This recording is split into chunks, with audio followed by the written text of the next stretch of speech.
your annual list of the worst intersections here in Peterborough. Yes. This came out this morning. You look at the list, there's really not a lot of surprises on it. Lansdowne and Monaghan had the most number of accidents. Lansdowne and the Parkway, both very busy. You can see the list up there on the screen.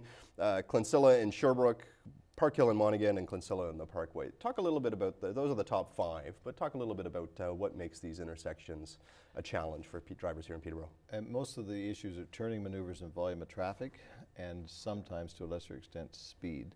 But people are creatures of habit, and they become comfortable, and they get into the same habits in these areas, and therefore we identify through our statistic analysis where the accidents are happening, where the injuries are occurring, and we're able to produce that top 10 list.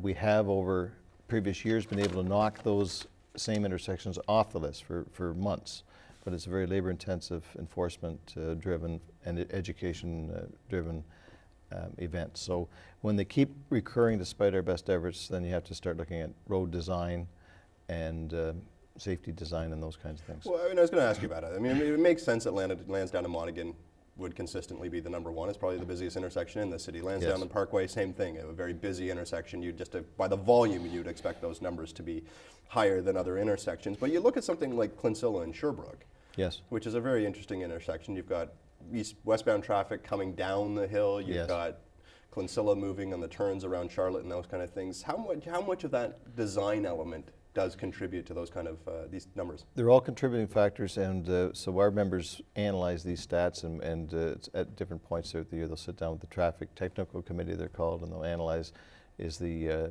traffic signal and regulation device the right one? Is there anything that can be done through signage or through road design or to enhance the safety? But what we're finding also at many of these intersections are the rear end collisions that we believe are more distracted driving related incidents and events, and then even following too close or careless driving. They're the distracted driving kinds of offenses that are starting to exacerbate what are already dangerous intersections. The province has definitely gone after distracted drivers, almost to the point now where it's starting to become on par, I guess, with drinking and driving. That's a lot of people are taking that view that it is as dangerous as drinking and driving. In fact, exponentially more so.